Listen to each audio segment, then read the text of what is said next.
صل على سيدنا ومولانا محمد وعلى بسم اللہ الرحمن الرحیم۔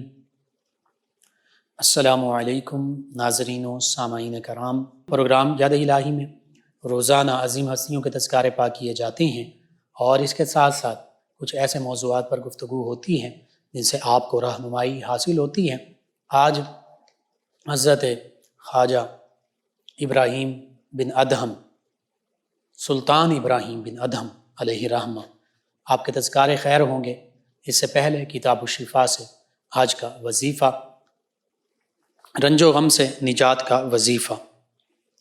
اکثر ہمارے ویورز اور لسنرز اس حوالے سے پوچھتے ہیں کہ پریشانیاں ہیں، مشکلات ہیں، تکالیف ہیں، دکھ درد ہیں، آلام ہیں، تو اس حوالے سے یہ چند ایک وظائف ہیں، ان کو سماعت کیجئے، اپنے معمول کا حصہ بنائیے، انشاءاللہ اللہ تعالی تمام رنج و غم، پریشانیاں، تکالیف وہ آسان فرما دے گا، دور فرما دے گا۔ سب سے پہلا، جو شخص صبح سویرے سورج نکلنے کے فوری بعد 100 مرتبہ اللہ تعالیٰ کا اسم مبارک یا وارثو کا ورد کرے، صبح سویرے سورج نکلنے کے فوراً بعد 100 مرتبہ اللہ تعالیٰ کا اسم مبارک یا وارثو کا جو شخص ورد کرے تو اللہ تعالیٰ اسے ہر غم و الم سے، ہر پریشانی سے نجات عطا فرما دیتا ہے۔ اسی طرح جلیل القدر تابعی سیدنا ثابت البنانی رضی اللہ عنہ اپنی دعا میں یہ کلمات پڑھا کرتے تھے، تو یہ دعا کے طور پر آپ یہ بھی پڑھیں گے صبح شام۔ یا باعثو یا وارثو، یا باعثو یا وارثو، لا تدعنی فردا وانت خیر الوارثین، لا تدعنی فردا وانت خیر الوارثین۔ دوسرا رنج و غم سے نجات کا وظیفہ سیدنا سعد رضی اللہ عنہ سے مروی ہے کہ رسول اللہ صلی اللہ علیہ وآلہ وسلم نے ارشاد فرمایا، سیدنا یونس علیہ السلام مچھلی کے پیٹ میں یہ دعا پڑھتے تھے، اور یہ ایسی دعا ہے کہ جب بھی کوئی مسلمان شخص اسے پڑھ کر دعا کرے گا تو اللہ تعالیٰ اس کی دعا قبول فرمائے گا۔ یہ سورۃ الانبیاء کی آیت مبارکہ 87 بھی ہے، یہ دعا سماعت فرما لیں۔ سنن ترمذی میں یہ ساری دعا حدیث مبارکہ یہ منقول ہے۔ لا الہ الا انت سبحانک انی کنت من الظالمین، لا الہ الا انت سبحانک انی کنت من الظالمین، تیرے سوا کوئی معبود نہیں اور تیری ذات پاک ہے، بے شک میں ہی ظالموں میں سے ہوں۔ تو یہ دعا پڑھا کریں۔ اسی طرح تیسرا وظیفہ پریشانیوں سے، رنج و غم سے نجات کا سیدنا ابو الدرداء رضی اللہ عنہ سے مروی ہے کہ نبی کریم صلی اللہ علیہ وآلہ وسلم نے ارشاد فرمایا، جس شخص نے صبح و شام، صبح بھی شام بھی 7 مرتبہ یہ کلمات کہے، اللہ تعالیٰ اس کی دنیا و آخرت کی پریشانیوں کے لیے کافی ہو جائے گا۔ کلمات سماعت فرما لیں۔ حسبی اللہ لا الہ الا ہو، حسبی اللہ لا الہ الا ہو، علیہ توکلت وہو رب العرش العظیم، وہو رب العرش العظیم۔ ترجمہ کچھ یوں ہے کہ مجھے اللہ ہی کافی ہے، اے اللہ تیرے سوا کوئی معبود نہیں، کوئی عبادت کے لائق نہیں، وہی معبود ہے، اس کے سوا کوئی عبادت کے لائق نہیں، میں اسی پر توکل اور بھروسہ کرتا ہوں، اور وہی عرش عظیم کا رب ہے۔ چوتھا وظیفہ رنج و غم سے نجات کا یہ ہے، سیدنا ایوب علیہ السلام، اللہ کے نبی سیدنا ایوب علیہ السلام مصیبت کے وقت ان الفاظ میں دعا کیا کرتے تھے، اور یہ سورہ انبیاء کی آیت مبارکہ 83 ہے، سورۃ الانبیاء 17ویں پارے میں آیت مبارکہ 83، انی مسنی الضر وانت ارحم الراحمین، انی مسنی الضر وانت ارحم الراحمین۔ جب آپ کو اللہ تعالیٰ نے آپ پر آزمائش آئی بیماری کی صورت میں تو آپ نے اللہ کی بارگاہ میں یوں دعا آپ کیا کرتے تھے کہ بے شک مجھے نقصان نے چھوا ہے، تکلیف نے چھوا ہے، اور اے اللہ تو ہی سب سے زیادہ رحم فرمانے والا ہے۔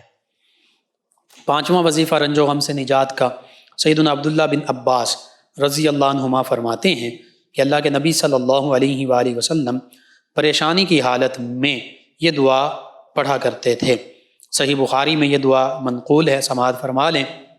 یوٹیوب چینل یاد الہی سے ڈاؤن لوڈ کر کے پڑھ بھی سکتے ہیں، دیکھ بھی سکتے ہیں، سن بھی سکتے ہیں۔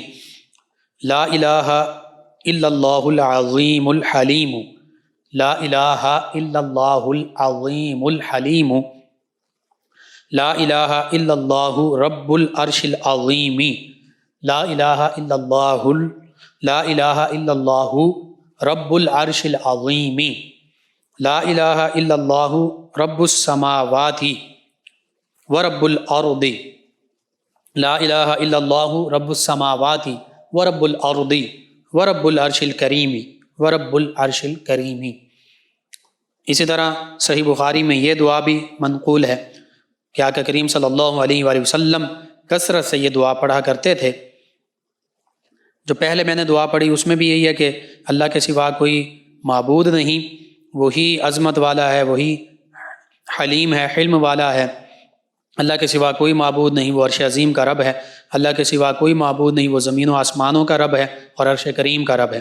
اب یہ جو دعا یہ سماعت کریں، اس کا ترجمہ معنی اور مفہوم بھی تھوڑا سا سماعت فرما لیجئے۔ اللہم انی اعوذ بک من الہم، اللہم انی اعوذ بک من الہم والحزن والحزن والعجز والعجز والکسل والکسل والبخل والبخل والجبن والجبن وضلع الدین وضلع الدین وغلبۃ الرجال وغلبۃ الرجال۔ اے اللہ میں تیری پناہ میں آتا ہوں ہر قسم کے غم سے، تکلیف سے، اور سستی کاہلی سے، بخل سے، کنجوسی سے، اسی طرح قرض کے معاملے سے اور لوگوں کے غلبے سے۔ اسی طرح سیدہ ام سلمہ رضی اللہ عنہا سے روایت ہے کہ اللہ کے نبی صلی اللہ علیہ وآلہ وسلم نے ارشاد فرمایا، یہ صحیح مسلم میں منقول حدیث مبارکہ، کہ جس شخص کو بھی کوئی مصیبت لاحق ہوئی اور اس نے یہ کلمات پڑھے تو اللہ تعالیٰ اسے نعم البدل عطا فرمائے گا، یعنی اس چیز کا اچھا بدلہ عطا فرما دے گا۔ اور یہ خود سیدہ ام سلمہ رضی اللہ عنہ جب ان کے پہلے شوہر ان کا وصال ہوا، شہادت ہوئی، تو اس کے بعد یہ پڑھتی تھیں اور ساتھ کہتی ہیں کہ میں سوچتی تھی، ان کے شوہر یہ کہتی ہیں کہ بہت اچھے تھے، تو میں سوچتی تھی کہ ان سے اچھے کون مجھے ملیں گے۔ تو پھر اللہ کے پیارے حبیب صلی اللہ علیہ وآلہ وسلم کے ساتھ ان کا عقد ہوا، یعنی پہلے جو شوہر ہیں ان سے بھی اچھے شوہر، اس کائنات میں سب سے عظیم ہستی بطور شوہر انہیں حاصل ہوئے۔ یہ دعا سماعت فرما لیں، اس کا ترجمہ بھی، انا للہ و انا الیہ راجعون، انا للہ و انا الیہ راجعون، اللہم اجرنی فی مصیبتی، اللہم اجرنی فی مصیبتی واخلف لی خیرا منہا، واخلف لی خیرا منہا۔ بے شک ہم اللہ ہی کے لیے ہیں اور اللہ ہی کی طرف رجوع کرنے والے ہیں۔ اے اللہ میری مصیبت میں مجھے اجر عطا فرما اور اس کا بہتر بدل مجھے عطا فرما۔ اسی طرح آقا کریم صلی اللہ علیہ وآلہ وسلم یہ دعا بھی مانگا کرتے، سنن نبی داؤد میں ہے، امام الانبیاء صلی اللہ علیہ وآلہ وسلم پریشان حال شخص کے لیے یہ دعا ارشاد فرماتے، اللہم رحمتک ارجو، اللہم رحمتک ارجو فلا تکلنی الی نفسی، فلا تکلنی الی نفسی طرفۃ عین، طرفۃ عین واصلح لی شأنی، واصلح لی شأنی کلہ لا الہ الا انت۔ اس کا معنی اور مفہوم کچھ یوں بنتا ہے، اے اللہ تیری طرف ہی رجوع کرتے ہیں اور ہم ہمیں اپنی طرف سے تو کفایت فرما اور ہمارے لیے ہمارے معاملے میں اصلاح فرما دے تمام معاملات میں، اور بے شک تو ہی عبادت کے لائق ہے، تیرے سوا کوئی معبود نہیں ہے۔ تو یہ چند ایک وظائف ہیں، ان کو اپنے معمول کا ضرور حصہ بنائیے، اپنے اورادہ وظائف میں شامل کیجئے، سبھی کر سکتے ہیں، ان میں سے جو آسانی سے کر سکیں۔ انشاءاللہ اللہ تعالی ہر قسم کی پریشانیوں سے، دکھوں سے، غموں سے، رنج و غم سے، رنج و علم سے آپ کو نجات عطا فرمائے گا۔ خود بھی اپنے معمول کا حصہ بنائیے، اپنے اعزاء قریبا، رشتہ دار، دوست احباب، پڑوسی، محلے دار، امت مسلمہ تک پہنچائیے۔ میرے آپ کے ہمارے پہنچانے سے اگر ہمارے کسی بھی مسلمان بہن بھائی، کسی مسلمان فرد کا فائدہ ہوتا ہے، انشاءاللہ یہ ہمارے لیے دین و دنیا آخرت میں بھلائی، فائدے اور نجات کا باعث ہوگا۔ اللہ سبحانہ وتعالی ہمیں آسانیاں عطا فرمائے، آسانیاں بانٹنے والا بنائے، مشکلات میں ہماری حفاظت فرمائے، مشکلات سے ہمیں دور رکھے، آمین۔ جی ناظرین و سامعین، حضرت سلطان ابراہیم بن ادہم علیہ رحمہ سلطان وقت بھی رہے اور سلطان فقر بھی رہے۔ آپ اولیاء کاملین صالحین میں بہت بلند مقام کے حامل ہیں، حتیٰ کہ اولیاء کاملین صالحین کا جو پہلا گروہ ہے، گروہ اول جسے کہا جاتا ہے، آپ کا اس میں شمار ہے، اور یہ گروہ 661 ہجری سے 850 عیسوی 661 عیسوی سے 850 عیسوی تک جو علماء، جو صلحاء، جو اولیاء کاملین صالحین اس عہد مبارکہ میں تشریف لائے، موجود رہے، ان کا گروہ ہے۔ اور اس عہد مبارکہ میں اس گروہ اول کے اولیاء کاملین صالحین میں سے چند ایک کے اسماء مبارکہ یہ ہیں: حضرت خواجہ ویس قرانی رضی اللہ عنہ، حضرت خواجہ حسن بصری رضی اللہ عنہ، حضرت مالک بن دینار، حضرت محمد واسع، حضرت حبیب عجمی، حضرت فضیل بن عیاض اور حضرت خواجہ ابراہیم بن ادہم رحمہم اللہ علیہم اجمعین۔ تو یوں اولیاء کاملین صالحین کے پہلے طبقے میں آپ کا شمار ہوتا ہے۔ سلسلہ نسب کے حوالے سے دیکھا جائے تو آپ فاروقی ہیں، سیدنا عمر فاروق اعظم رضی اللہ عنہ کی اولاد پاک میں سے ہیں، اور 5ویں سلسلے میں 5 نسب کے بعد آپ کا سلسلہ نسب جو ہے وہ سیدنا عمر فاروق اعظم رضی اللہ عنہ سے متصل ہو جاتا ہے 5 واسطوں کے بعد۔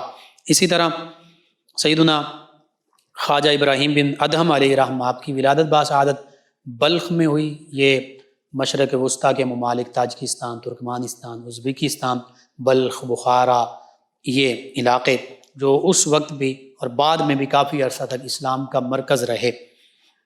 آپ کی کنیت ابو اسحاق تھی، اور جو بلخ کا بادشاہ تھا اس نے آپ کو اپنا منہ بولا بیٹا بنایا، اپنا ولی عہد نامزد کیا، اور پھر بعد میں اس کی جگہ پر آپ بلخ کے حکمران بنے، بادشاہ بنے، سلطان بنے۔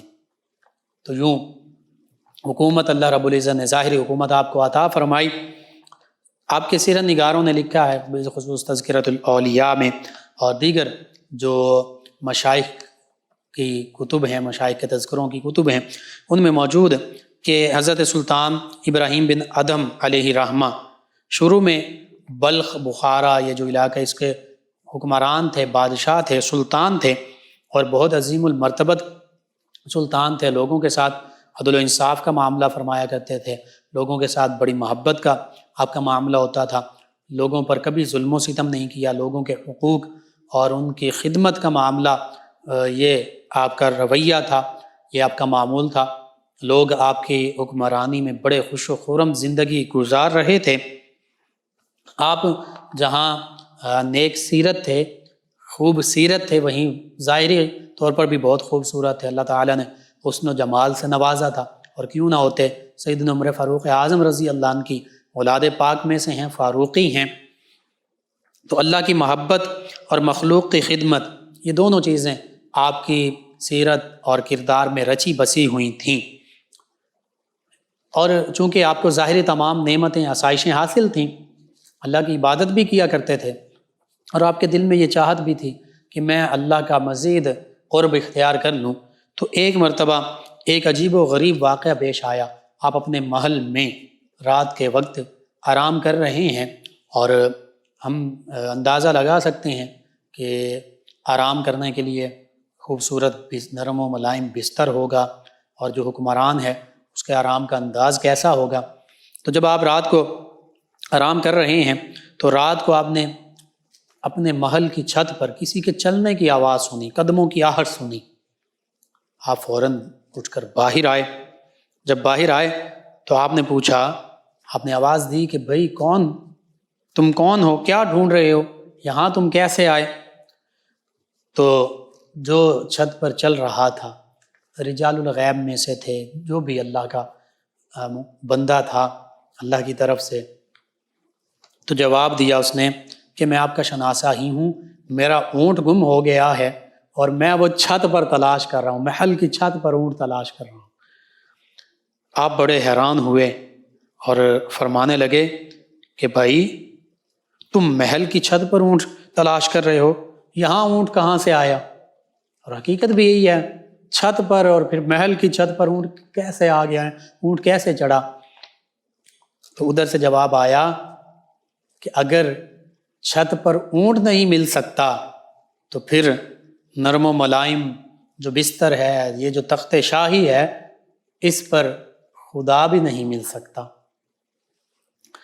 آپ بڑے اضطراب کا شکار ہوئے، بڑے حیران ہوئے، سوچ بچار میں پڑ گئے کہ چھت پر واقعتاً اونٹ نہیں مل سکتا تو پھر تخت شاہی پر اللہ بھی نہیں مل سکتا۔ ابھی یہ واقعہ پیش آیا ہی تھا کہ اگلے دن یا چند دن بعد شاہی دربار لگا ہوا تھا، آپ تخت شاہی پر موجود تھے۔ ایک اللہ کا بندہ، ایک شخص دربار میں داخل ہوا، آپ کے قریب پہنچا اور آپ سے جب آپ کے قریب پہنچا تو آپ نے پھر اس سے پوچھا کہ اللہ کے بندے تم کون ہو؟ وہ کہنے لگا،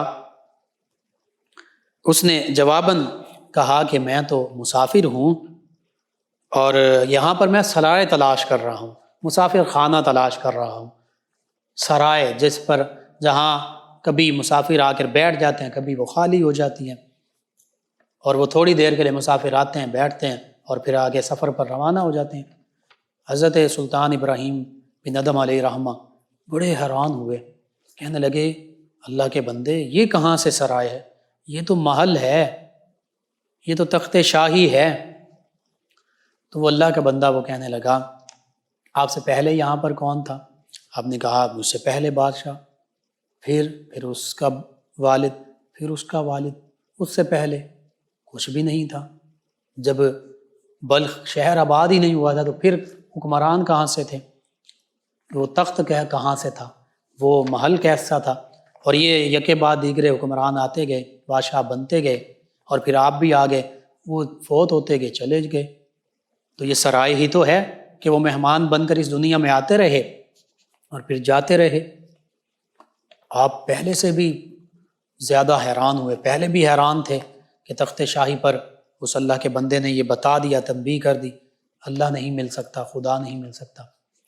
یہ اللہ کا بندہ کہہ رہا ہے اور یہ حقیقت ہے، حقیقت بیان کر رہا ہے کہ یہ بظاہر تو تخت شاہی ہے، محل ہے، یہ بادشاہی ہے، لیکن حقیقت میں یہ سرا ہے، یہ مسافر خانہ ہے، جو بھی آتا ہے اپنی زندگی گزارتا ہے اور چلا جاتا ہے، اللہ کی بارگاہ میں حاضر ہو جاتا ہے۔ بس یہ واقعہ، یہ گفتگو جب ہوئی، آپ کے دل پر اس گفتگو نے اثر کیا، اتنا اثر ہوا کہ وہ رات والا واقعہ بھی آپ کے پیش نظر تھا، یہ واقعہ بھی آپ نے فوراً شاہی لباس اتارا، حکمرانی کو، سلطنت کو، سلطانی کو خیر آباد کہا، چھوڑا اور جنگلوں کی، صحراؤں کی راہ لی۔ بس پہاڑوں میں، جنگلوں میں عبادت اور ریاضت میں مصروف رہنے لگ پڑے، اللہ کی یاد میں، غاروں میں رہتے، جنگلوں میں رہتے، پہاڑوں میں رہتے، صحراؤں میں گھومتے، بس اللہ اللہ کرتے۔ صرف ایک جمعرات کے دن باہر آتے، غاروں سے باہر آتے، جنگلوں سے باہر آتے، پہاڑوں سے باہر آتے اور لکڑیاں اکٹھی کرتے، وہ بیچتے، اس سے اپنے پورے ہفتے کا گزر بسر کرتے، اس میں سے بھی اکثر حصہ، اکثر پیسے جو ہیں وہ اللہ کے راستے میں خرچ کر دیتے۔ اسی طرح حضرت سلطان ابراہیم بن ادہم علیہ رحمہ یہی آپ کا معمول رہا، 40 سال تک کا بھی ذکر ملتا ہے۔ آپ نے اپنے آپ کو چھپائے رکھا، لوگ جو ہیں انہیں آپ کے بارے میں معلوم ہوا تو آپ کے قریب آنے لگے، جب آپ کے بارے میں معلوم ہوا تو آپ ان سے مزید دور ہوتے، پھر مکہ المکرمہ کعبۃ اللہ کی زیارت کے لیے آپ جب حاضر ہوئے تو مختلف روایت کے مطابق کئی سال وہ ریاضت بھی، عبادت ریاضت بھی اور حاضری میں بھی 40 سال کا عرصہ لگ گیا۔ پورے راستے میں آپ عبادات، نوافل، اللہ کی بارگاہ میں سجدہ ریزی کرتے ہوئے، عبادت اور ریاضت اور مجاہدات کرتے ہوئے 40 سال بعد مکہ المکرمہ حاضر ہوئے۔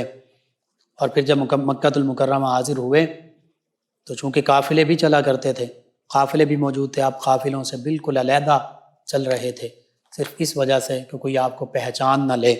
ادھر لوگ جو آپ کے بارے میں جان چکے تھے وہ آپ کی زیارت کے مشتاق تھے کہ ہم حضرت ابراہیم بن ادہم علیہ رحمہ کی زیارت کریں گے، بظاہر دیکھا نہیں تھا، سنا تھا۔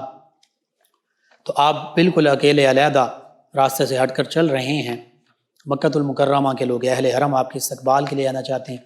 تو کچھ لوگوں نے آپ سے پوچھا جب آپ حرم کے قریب پہنچے کہ ابراہیم بن ادہم کتنی دور ہیں کہ آپ نے ان کو دیکھا ہے؟ تو فرمانے لگے کہ تم اس سے مل کر کیا کرو گے، وہ تو دہریہ ہے اور وہ تو ملحد ہے۔ وہ لوگ جو ہیں غصے میں آ گئے، وہ لوگ غصے میں آ کر ان میں سے ایک شخص نے آپ کے منہ پر تھپڑ دے مارا اور کہنے لگا تم ملحد ہوگے، تم دہری ہوگے۔ اب میں بھی تو یہی کہہ رہا ہوں۔ بہرحال وہ لوگ چلے گئے اور پھر اپنے نفس کو مخاطب کر کے فرمانے لگے کہ اب اپنے کرتوت کی سزا بھگت لی کہ نفس جو ہے یہ شہرت چاہتا ہے، یہ لوگوں سے بڑی عزت کا طلبگار ہوتا ہے۔ بہرحال پھر یہ بھی فرمانے لگے کہ خدا کا شکر ہے کہ اہل حرم میرے استقبال کے لیے نکلے تھے، لیکن ان کے استقبال کرنے کی خواہش پوری نہ ہو سکی، میری نفس کی خواہش تھی، نفس تو چاہتا ہے کہ واہ واہ ہو، تو وہ پوری نہیں ہو سکی۔ پھر اس کے بعد جب آپ حرم میں پہنچے تو لوگوں نے آپ کو جب پہچان لیا تو پھر آپ کے بہت زیادہ عقیدت مند بن گئے، حتیٰ کہ انہوں نے آپ سے یہ عرض کیا، یہ کہا کہ آپ یہیں سکونت اختیار کر لیجئے۔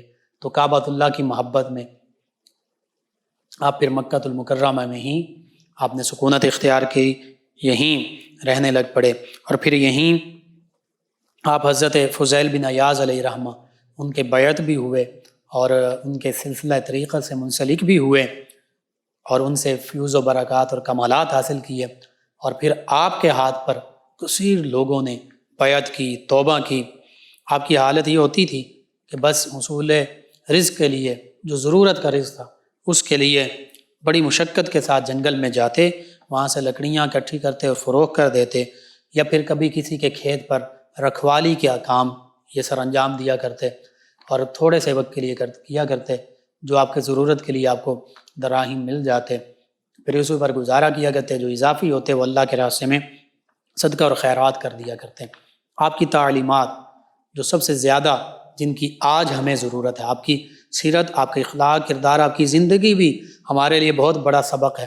حقیقت یہ ہم اپنے آباء و اجداد کو دیکھیں تو جو کچھ میسر ہوتا تھا خصوصاً دیہاتوں میں وہ اس پر گزر بسر کیا کرتے تھے۔ 2 وقت کا کھانا ہوتا تھا، دوپہر کے کھانے کا تصور نہیں تھا۔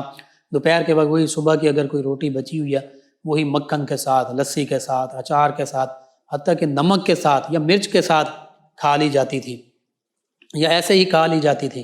اسی طرح بعض اوقات اگر فاقے بھی کہیں فاقوں کی نوبت ہوتی تو کوئی اس طرح کا معاملہ نہیں ہوتا تھا، بڑی سادہ زندگی گزاری جاتی تھی۔ یہ عام لوگوں کا معاملہ تھا، جو نیک لوگ تھے انہیں تو ان چیزوں سے اتنی خاص غرض بھی نہیں ہوا کرتی تھی۔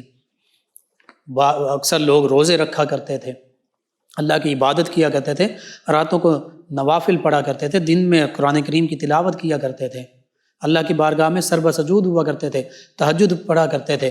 تھوڑی سی بظاہر تھوڑی سی نعمتیں تھیں لیکن ان نعمتوں پر وہ اکتفا کیا کرتے تھے۔ لباس کے حوالے سے بزرگ بتاتے ہیں کہ ایک ہی لباس، ایک ہی سوٹ ہوا کرتا تھا، بعض کا دو ہوتے تھے، ایک خاص ہوتا تھا وہ شادی وغیرہ پہ، بلکہ بعض رشتہ دار بہن بھائیوں سے، بہنوں سے، دیگر رشتہ دار وہ ایک ہی سوٹ جو شادی کے لیے رکھا ہوتا تھا وہ شادی کے لیے لے جایا کرتے تھے۔ تو اس طرح سادہ زندگی میں اچھی گزر اوقات ہوتی تھی، اللہ کا شکر بھی ادا کیا کرتے تھے، اور کوئی ناشکری نہیں تھی، کوئی تکلیفیں نہیں تھیں، کوئی پریشانیاں نہیں تھیں۔ جیسے جیسے ہم اللہ کی عبادت، اللہ کے شکر سے دور ہوئے، سادگی سے دور ہوئے، اور آسائشوں میں پڑ گئے، سہولیات میں پڑ گئے، تعیشات میں پڑ گئے، عیش و عشرت میں پڑ گئے، تو پھر آج یہ ہمارے سامنے معاملہ ہے، چھوٹی چھوٹی چیزوں پر ہم واویلا کر رہے ہوتے ہیں، پریشان ہو رہے ہوتے ہیں۔ ان اولیاء اللہ کی تعلیمات پر اگر آج بھی ہم عمل پیرا ہو جائیں تو ہم صبر و شکر کریں۔ آپ کی تعلیمات کیا تھیں؟ آپ فرماتے ہیں کہ جس کو 3 حالتوں میں دل جمعی حاصل نہ ہو، سکون حاصل نہ ہو، یکسوئی حاصل نہ ہو، تو وہ سمجھے کہ اس کے اوپر اللہ تعالیٰ کی رحمت کا دروازہ بند ہو چکا ہے۔ پہلا، تلاوت کلام پاک، قرآن مجید کی تلاوت کرتے ہوئے اگر کوئی یکسوئی حاصل نہ کر سکے، اسے سکون نہ ملے، رحمت کا طلبگار نہ ہو، اور پھر اس میں بھی بے چین اور بے قرار ہو، تو پھر سمجھو اللہ کی رحمت اس پر نہیں ہے، وہ پتہ نہیں کس معاملے کے لیے تلاوت کلام پاک کر رہا ہے۔ اسی طرح نماز میں اگر دنیا ہی کی سوچیں ہیں، پر نماز میں بھی وسوسے اور خود خیالات لے جا رہا ہے اور پریشان ہے نماز پڑھنے کے دوران بھی اور اس کے بعد بھی، تو پھر اللہ کی رحمت کا دروازہ بند ہو چکا۔ اور تیسرا، اللہ کی یاد کرتے ہوئے، اللہ اللہ کرتے ہوئے، اور فرماتے ہیں کہ عارف کی، اللہ کو پہچاننے والے کی نشانی یہ ہے کہ وہ ہر شے میں حصول عبرت سے زیادہ وقت گزارے، حصول عبرت کے لیے وقت گزارے۔ اسی طرح آپ فرماتے ہیں کہ اپنی روزی پاک رکھو تو پرہیزگاری میں تمہیں منزلت حاصل ہوگی۔ اگر تم دن کو روزہ نہیں رکھ سکتے تو نہ رکھو، رات کو قیام نہیں کر سکتے نہ کرو، لیکن اپنی روزی جو ہے، رزق جو ہے وہ پاک اور حلال جائز سے حاصل کرو۔ آپ فرماتے ہیں کہ دن کو روزہ نہیں رکھ سکتے، نفلی روزہ، اور رات کو نفلی قیام نہیں کر سکتے، تو اس میں اتنا نقصان نہیں جتنا نقصان ناپاک روزی کھانے میں ہے۔ آج ہمارا معاملہ یہی ہے، حرام، مشکوک، مشتبہ، ناپاک، حرام ذرائع سے کھا رہے ہیں، بعض اوقات حرام چیزیں کھا رہے ہیں، ایسی چیزیں ہم کھا رہے ہوتے ہیں پیکنگ میں جس میں سور کا گوشت، چربی اور اس طرح کی چیزیں، اور پھر کیسی چیزیں ہمیں حلال بنا کر پیش کی جا رہی ہوتی ہیں ہوٹلز پر، وہ گدھے کے گوشت اور کتے کی بریانی اور یہ چیزیں بھی، یہ ہمارا المیہ۔ اسی طرح آپ اکثر دعا کیا کرتے تھے کہ اللہ مجھے اپنی نافرمانی کی ذلت سے نکال کر اپنی تابعداری کی عزت کی طرف منتقل کر دے۔ اتنی عظمت، رفت، مقام، مرتبہ ہونے کے باوجود آپ اتنی عاجزی، انکساری اور اتنی درد مندانہ دعائیں کر رہے ہیں، تو آج ہم کہاں پر ہیں؟ اسی طرح ایک مرتبہ لوگوں نے آپ سے دریافت کیا کہ کیا وجہ ہے کہ جب ہم دعا مانگتے ہیں تو وہ قبول نہیں ہوتی، یہ ہمارے لیے سبق ہے۔ فرمایا تم اللہ کو جانتے ہو، ایک رزق والا بھی، صدق مقال، سچ نہیں بولتے، ہم جھوٹ بولتے ہیں، دوسرا عقل حلال نہیں کماتے، ذرائع کیسے ہیں حرام، یا کھانے پینے کی چیزیں حرام ہوتی ہیں، تو یہاں پر بھی دعا قبول کیوں نہیں ہوتی، پریشانیاں کیوں ہیں؟ فرمایا جب ہم فرماتے ہیں کہ پوچھا گیا جب ہم دعا مانگتے ہیں تو قبول نہیں ہوتی، فرمایا تم اللہ کو جانتے ہو مگر اس کی بندگی نہیں کرتے، حقیقی طور پر اس کی عبادت نہیں کرتے، اس کے رسول اور قرآن کو پہچانتے ہو مگر رسول کی اور قرآن کی اطاعت نہیں کرتے، اس کی نعمتیں کھاتے ہو مگر حقیقی اس کا شکر ادا نہیں کرتے، اور جنت کے ملنے کا اور دوزخ کے بچنے کا سامان نہیں کرتے، جنت مل جائے اس کے ذرائع اختیار نہیں کرتے، دوزخ سے بچ جاؤ وہ سامان اختیار نہیں کرتے، شیطان کو دشمن جانتے ہو مگر اس سے حقیقی دشمنی نہیں کرتے، اسی کے جو بتائے ہوئے جو شیطانی کام ہے انہی پر چل رہے ہو، اور جانتے ہو کہ موت آنے والی ہے مگر موت کی فکر نہیں کرتے، موت کی فکر کریں تو ہم حرام نہ کمائیں، مشتبہ اور مشکوک چیزیں نہ کمائیں، نہ حرام کھائیں، نہ بچوں کو کھلائیں۔ پھر فرمایا ماں باپ کو اور رشتہ داروں کو قبر میں دفن کرتے ہو مگر عبرت حاصل نہیں کرتے، اور جانتے ہو کہ ہمارے اندر میں عیب موجود ہیں لیکن پھر بھی دوسروں کے عیب تلاش کرتے ہو۔ پھر فرمایا بھلا ایسی صورت میں دعا کہاں قبول ہو سکتی ہے؟ یہ ہمارے لیے المیہ ہے آج کا، ہمارے لیے دعوت فکر ہے، ہم سوچیں کیا ہم بھی ان اعمال کا، ان چیزوں کا شکار تو نہیں ہیں؟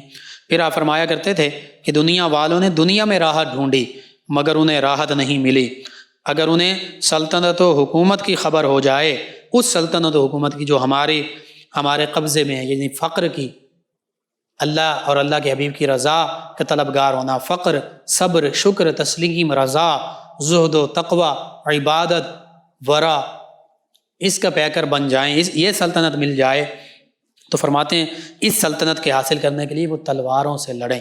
وہ ظاہری سلطنت آپ نے چھوڑی اور ایک موقع پر آپ کو ظاہری طور پر کسی نے آپ کا وزیر ملا تو روپیہ پیسہ دینا چاہا، تو آپ نے اس کے مقابلے میں کچھ چیزیں اٹھائیں، وہ سونے کی بن گئیں، تو فرمایا ہمیں تو اللہ رب العزت نے یہ اصل سلطنت عطا فرما دی ہے، فقر کی سلطنت۔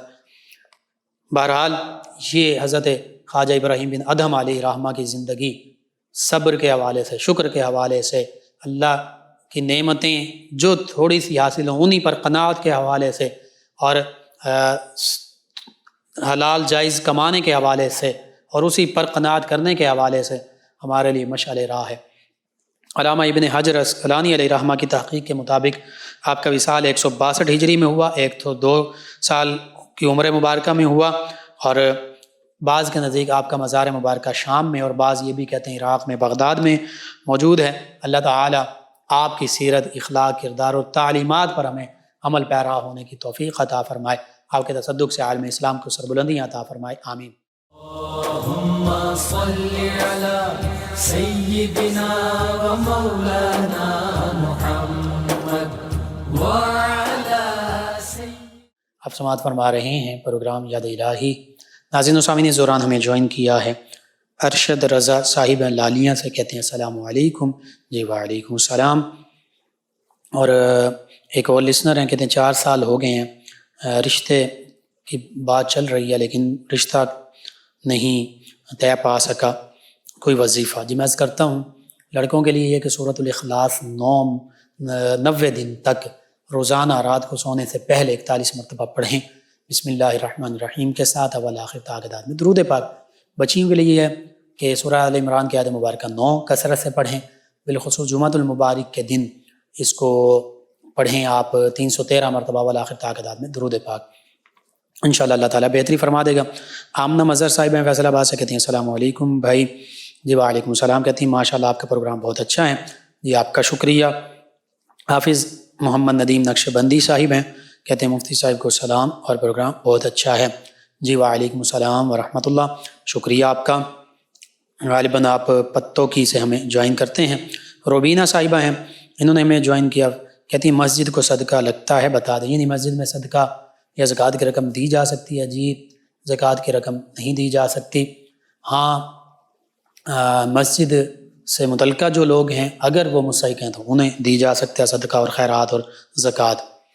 قمر سلطان صاحب ہیں، کہتے ہیں کہ جو پڑھتا ہوں وہ یاد نہیں رہتا کوئی وظیفہ، ایک تو ربی زدنی علما دعا کے طور پر ضرور پڑھیں، اور سورہ طٰہٰ کا دوسرا رکوع اس کی پہلی 4 آیات رب اشرح لی صدری ویسر لی امری واحلل عقدۃ من لسانی یفقہوا قولی، اس کو 11 مرتبہ یا 41 مرتبہ روزانہ پڑھ کر اپنے اوپر دم کریں، پانی پر دم کر کے پانی پئیں۔ ہر فرض نماز کے بعد دایاں ہاتھ سر کے دائیں جانب رکھ کر یا قوی 11 مرتبہ پڑھیں، انشاءاللہ اللہ تعالیٰ بہتری فرما دے گا۔ ایک اور لسنر ہے، نام نہیں لکھا، کہتے ہیں کہ بلڈ پریشر کنٹرول نہیں ہو رہا، وظیفہ بتا دیں۔ ایک تو درود پاک کثرت سے پڑھیں، دوسرا وضو کرتے رہیں اور 5 وقت کی نماز بھی پڑھیں، تیسرا سورہ آل عمران کی آیت مبارکہ 134 اس کو 41 مرتبہ پڑھ کر اول آخر تعداد میں درود پاک پڑھ کر اپنے اوپر بھی دم کریں، پانی پر بھی دم کریں، پانی بھی پی لیں، انشاءاللہ اللہ تعالیٰ شفا عطا فرمائے گا۔ میڈیسن کے ذریعے علاج بھی کروائیے، وہ بھی ضروری ہے، وہ بھی سنت نبوی ہے۔ روزہ رسول صلی اللہ علیہ وآلہ وسلم کب تعمیر ہوا، ڈیٹیل بتا دیں۔ میں مختصراً عرض کرتا ہوں، نبی کریم صلی اللہ علیہ وآلہ وسلم کا مزار مبارکہ غالباً صحابہ کرام اور پھر تابعین، تبع تابعین نظام، اور بالخصوص غالباً سیدنا عمر بن عبدالعزیز رضی اللہ عنہ، ان کے عہد مبارکہ میں خاص طور پر ذکر ملتا ہے، اس پر میں مزید تحقیق کر کے بھی بتا دوں گا۔ اور پھر روزہ رسول یہ خاص جو سبز رنگ کا گنبد مبارکہ ہے، یہ اس حوالے سے غالباً اگر میں غلط نہیں تو یہ سلطنت عثمانیہ کے دور میں خاص طور پر یہ تعمیر کیا گیا۔ ان کے علاوہ میں جوائن کیا ہمارے ایک لسنر کہتے ہیں کہ بیٹی کو ہرنیا ہے، اس کے لیے وظیفہ۔ جی ہرنیا کے حوالے سے میں عرض کرتا ہوں، ہرنیا کے لیے سورہ فاطر، سورۃ الفاطر، اس کی آیت مبارکہ 41 لکھ کر کاغذ پر لکھ کر ناف کی جگہ پر باندھیں، ناف اپنی جگہ پر آ جائے گی، اور اگر مستقل باندھا رہے تو ناف اپنی ہی جگہ پر رہے گی۔ ایک اور لسنر ہیں تسلیم بی بی، کہتی ہیں السلام علیکم، آپ کا پروگرام بہت اچھا ہے۔ جی وعلیکم السلام۔ کہتی ہیں آدھے سر میں درد رہتا ہے اور آنکھوں کے گرد اندھیرا آتا ہے، کوئی وظیفہ بتا دیں، اللہ تعالیٰ آپ کو خوش رکھے۔ جی میں سر درد کا وظیفہ بتاتا ہوں۔ جس کے سر میں شدید درد ہو تو اس کے ماتھے پر 7 مرتبہ اللہ تعالیٰ کا اسم مبارک یا جبارو انگلی سے لکھا جائے، یا جبارو 7 مرتبہ ماتھے پر لکھا جائے، یا جبارو۔ پھر 3 مرتبہ ماتھا پکڑ کر ہر دفعہ 7 مرتبہ یا جبارو یا سلامو پڑھا جائے، یعنی 21 مرتبہ یہ ہو جائے گا۔ تو انشاءاللہ کیسا ہی درد ہو، درد جاتا رہے گا۔ اگر آدھے سر کا درد ہے تو سورج نکلنے سے پہلے ہی عمل کریں، انشاءاللہ اللہ تعالیٰ شفا عطا فرمائے گا۔ اور اس کے ساتھ ساتھ آنکھوں کے معاملے کے لیے آپ یا بصیرو کثرت سے پڑھیں، بالخصوص 1100 مرتبہ پڑھ کر پانی پر دم کر کے پانی بھی پی لیں، اور اس کے ساتھ ساتھ آپ یہ پڑھ کر اپنی آنکھوں پر ہاتھ پھیر لیں، وہ آنکھوں پر دم کر کے ہاتھ پھیر لیں، یہ بھی بہتر ہے۔ اور یا سیدنا رحمتن، سیدنا رحمتن، اس کو بھی آپ کثرت کے ساتھ پڑھ سکتے ہیں، سیدنا رحمتن، یہ بھی پڑھ کر آپ 111 مرتبہ بالخصوص پڑھ کر انگلیوں پر دم کریں اور انگلیاں آنکھوں پر پھیر لیں۔ انشاءاللہ اللہ تعالیٰ کے فضل و کرم سے آنکھوں کی تمام بیماریوں سے، تمام مسائل سے اللہ تعالیٰ نجات عطا فرمائے گا۔ ایک اور ہمارے لسنر ہیں حافظہ فاطمہ ہیں، یہ کہتی ہیں السلام علیکم بھائی۔ جی وعلیکم السلام۔ کہتی ہیں کیسے ہیں آپ؟ جی الحمدللہ۔ انہوں نے کہا نائس پروگرام ہے، اللہ آپ کو خوش رکھے، آمین۔ جی اللہ تعالیٰ آپ کو، تمام امت مسلمہ کو دین و دنیا آخرت کی بھلائیاں عطا فرمائے۔ واجد وسیر صاحب ہیں، کہتے ہیں السلام علیکم۔ جی وعلیکم السلام۔ کہتے ہیں میری کامیابی کے لیے اسپیشل دعا کر دیں۔ جی اللہ تعالیٰ آپ کو، تمام امت مسلمہ کو دین و دنیا آخرت کے تمام امتحانات میں کامیابیاں عطا فرمائے، آمین۔ جی ناظرین و سامعین، پروگرام یاد الہی کا وقت ختم ہو جاتا ہے۔ آپ کا شکریہ، آپ ہمیں جوائن کرتے ہیں، اپنے فیڈ بیک سے، پسندیدگی سے ہمیں آگاہ کرتے ہیں۔ انشاءاللہ کل صبح دوبارہ آپ سے ملاقات ہوگی پروگرام یاد الہی میں۔ اپنے میزبان محمد لقمان رضا اور ہماری ٹیم کو اجازت دیجیے، اللہ نگہبان۔ اللہم صل علی سیدنا و مولانا